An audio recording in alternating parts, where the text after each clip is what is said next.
कर्मयोग in life में आप सभी का स्वागत है। आज हम लोग भागवत गीता के चौथे अध्याय का 5 नंबर श्लोक की चर्चा करेंगे। इसमें देखते हैं कि भगवान क्या बता रहे हैं। श्री भगवान बोले, हे परम तप अर्जुन, मेरे और तेरे बहुत से जन्म हो चुके हैं। उन सबको तू नहीं जानता, किंतु मैं जानता हूँ। अब यहाँ ये ध्यान देने वाली बात है कि गीता के अनुसार या हिंदू धर्म के अनुसार ये गीता बता रही है कि मनुष्य का पुनर्जन्म होता है। अब ये विज्ञान के पास पुनर्जन्म का कोई भी प्रमाण नहीं है, लेकिन ये हिंदू धर्म का जो लीडिंग ग्रंथ है, सनातन धर्म का जो है सबसे मेन ग्रंथ है, ये गीता है। और मेन ग्रंथ ये इसलिए है कि और जितने भी वेद शास्त्र लिखे गए हैं उसको किसी ऋषि ने बोला है, जैसे किसी शिष्य ने प्रश्न पूछा है तो उसका जवाब जो है कोई ऋषि ने दिया है। लेकिन ये भागवत गीता जो है साक्षात भगवान की वाणी है, यानी कि भगवान कृष्ण जो है ये विष्णु भगवान के अवतार हैं और अर्जुन को बता रहे हैं कि पुनर्जन्म होता है। जैसे जब यहाँ अर्जुन को बताया कि हम कैसे मान लें कि आपने जो है कल्प के आदि में सूर्य को ये ज्ञान दिया था, क्योंकि अर्जुन तभी सामने देख रहा है और उनको भी अपने तरह ये शरीर मान रहा है। लेकिन भगवान बता रहे हैं कि तेरे और हमारे बहुत जन्म हो चुके हैं, लेकिन तू नहीं जानता, मैं जानता हूँ। तो अपने पिछले जन्म के बारे में अर्जुन को जानकारी नहीं थी, लेकिन भगवान को जानकारी थी। अर्जुन जो है पिछले जन्म में क्या था, अभी इस समय क्या है, आगे क्या हो जाएगा, ऐसे एक एक जीव के बारे में भगवान जानते हैं कि वो पिछले जन्म में क्या था, उसने क्या कर्म किए थे, इस जन्म में क्या है, तो उसी अनुसार उसको जो फल मिलता है। और हमारे कर्मों के अनुसार ही जो है हमारा अगला जो है ये जन्म ये डिसाइड होता है।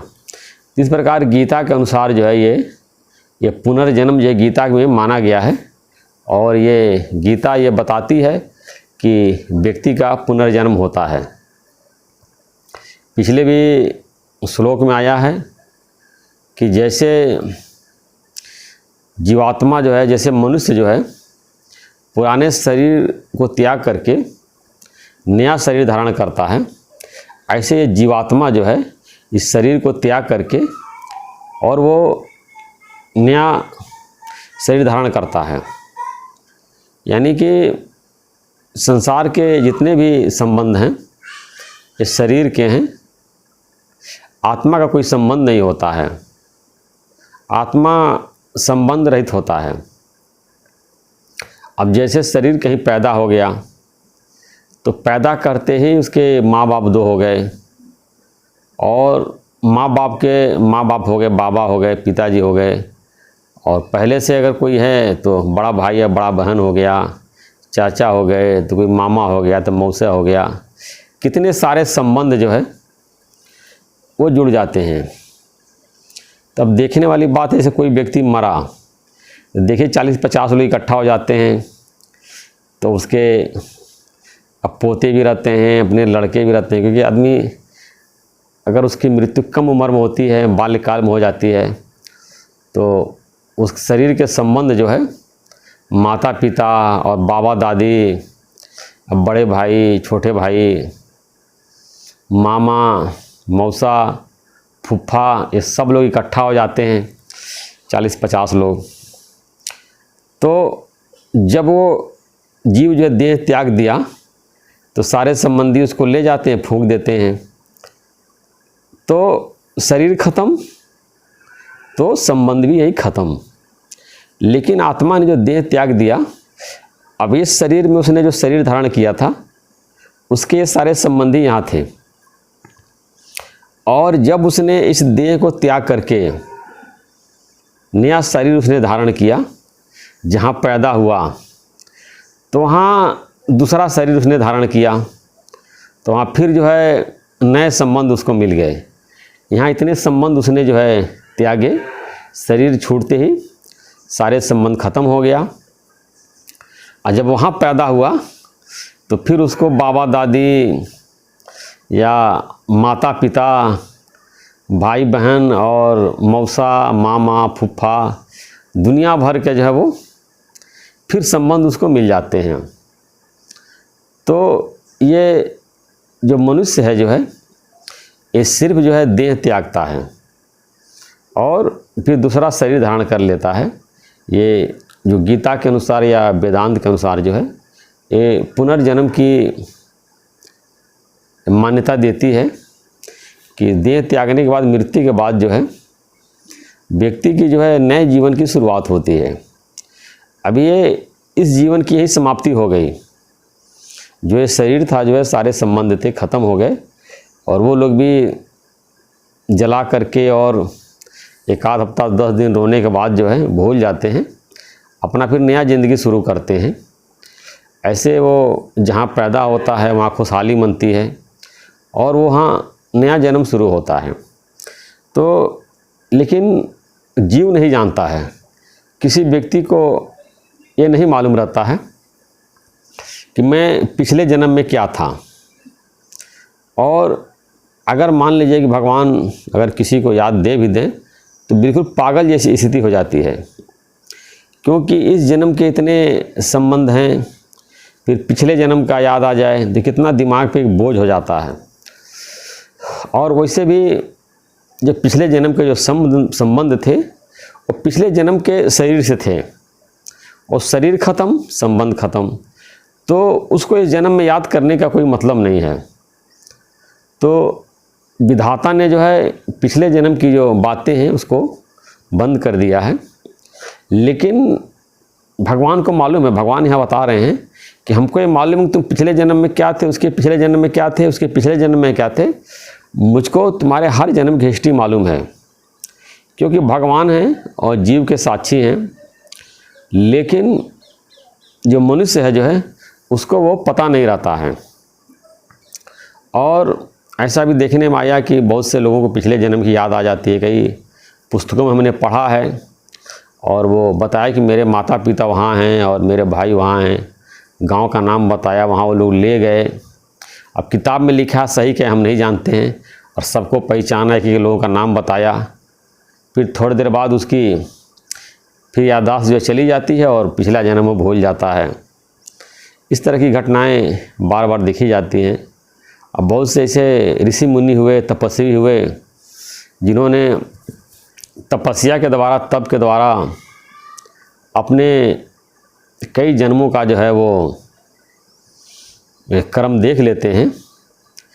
अब जैसे कि धृतराष्ट्र का आता है कि उसने जो है बड़ा उसको पश्चाताप हुआ कि मेरे 100 बच्चे कैसे मारे गए, मैंने कोई इतना ख़राब कर्म तो किया नहीं था, मेरे सामने 100 बच्चों की हत्या हो गई।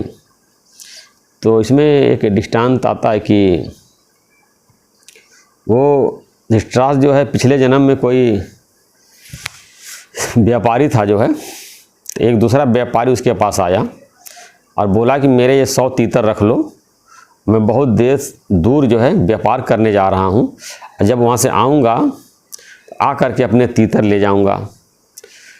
धृतराष्ट्र ने खान सामे को बुलाया, कहा तीतर ले जाओ रख लो। और खान सामे ने एक एक तीतर बना बना करके रोज़ धृतराष्ट्र को खिलाया और धृतराष्ट्र रोज़ खाते चले गए। फिर जो उनका मित्र जब लौट करके आया काफ़ी समय बाद, तो फिर जब धृतराष्ट्र से मिला तो कहा कि जो है आप मेरे जो है 100 तीतर लाइए। तो धृतराष्ट्र ने खान सामे को बुलाया और कहा भैया लिया कि इनका 100 तीतर लिया कि इनको दे दो। तो वो जो खान सामा था जो है खाना बनाने वाला, बताया कि मैंने सारे तीतर बना के आपको खिला दिए। तो धृतराष्ट्र ने कहा कि तुमने तीतर बना के क्यों खिलाया जो है, हमने तो खिलाने के लिए थोड़ी बोला था। तो उसने कहा हमको पता ही नहीं था, आपने बोला तीतर ले जाओ, तो हमने समझा कि हमको आपको बना के खिलाना है, इसलिए हमने बना के खिला दिया। तो जो व्यापारी था बोला कि तुम अंधे थे क्या, ये सारे तीतर मेरे पुत्र के समान प्यारे थे, इसीलिए मैंने इनको तुम्हारे पास छोड़ गए थे कि यहाँ सबसे सुरक्षित रहेंगे, और तुम इनको बना के खा गए। तो बताया कि वो जो 100 तीतर था जो धृतराष्ट्र ने खाया था जो है, भाई उसकी आंखों के सामने 100 पुत्र मारे गए और वो अंधा हुआ। तो इस तरह की बातें शास्त्रों में समझाने के लिए लिखी गई हैं कि हम जो भी कर्म करते हैं उसका फल हमको मिलता है। चाणक्य की नीति में आया है कि आचार्य चाणक्य बता रहे हैं कि जो भी हम पाप से धन इकट्ठा करते हैं वो ब्याज सहित 10 या 20 वर्ष में चला जाता है, केवल मूलधन नहीं जाता है, ब्याज सहित जाता है।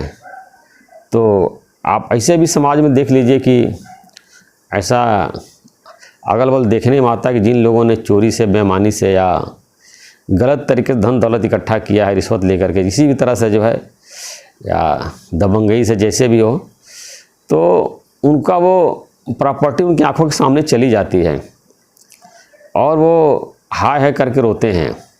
ऐसा समाज में देखा जाता है।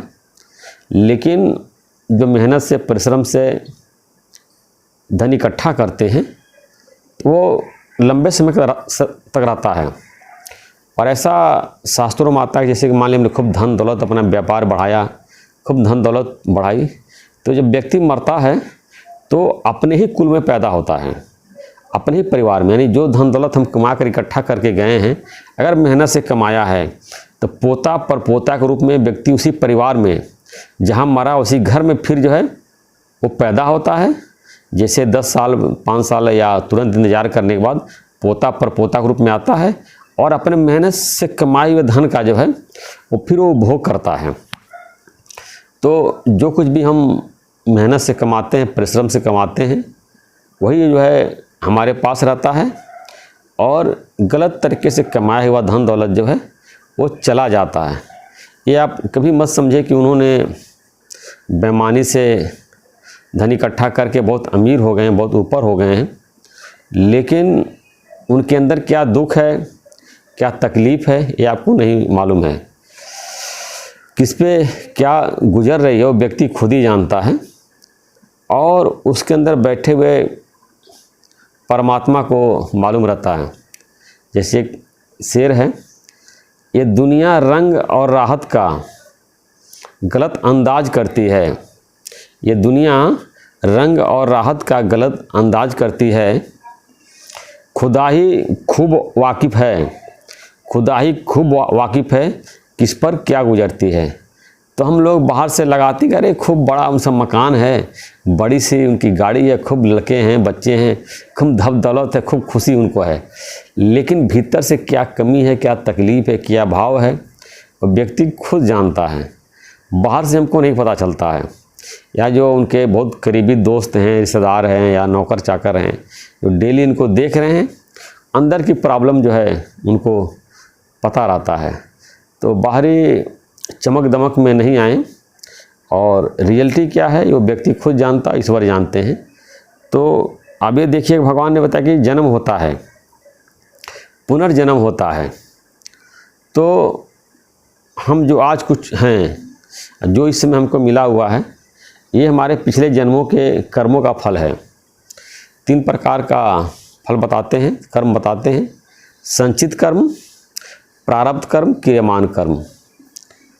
तो संचित कर्म हमारे कई जन्मों के जो है जो कर्म इकट्ठा रहते हैं वो एक संचित कर्म रहता है।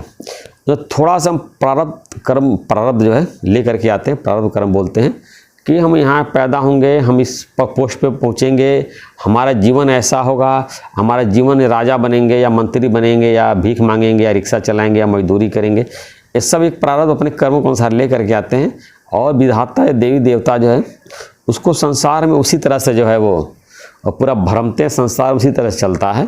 अगर उसका खोटा कर्म में खोटा भाग्य है तो ऊपर नहीं जा सकता है, और किसी कर्म अच्छा भाग्य अच्छा है जो कोई रोक भी नहीं पाता, भगवान उसको उसके कर्मों का फल देते हैं, वहाँ तक पहुँचाते हैं। अगर जिसको कि मंजिल पे ऊपर जाना है तो गोल्डन पाथ उसके लिए बिछा हुआ है और वो पहुँच जाएगा। और जिसके कर्म खराब हैं और सपना देख रहा है, जल रहा है कि मैं वहाँ पहुँच जाऊँ, मैं वहाँ बन जाऊँ, मुझको वो चीज़ मिल जाए, वो नहीं मिलती है। वो भगवान या देवी देवता या उसके खराब कर्म जो है उसके आगे आके खड़े हो जाते हैं, उसको रोक देते हैं, वो उसको मनचाही वस्तु नहीं मिलती है। लेकिन जिनका कर्म अच्छा होता है, भाग्य अच्छा होता है, वो वहाँ तक पहुँच जाते हैं।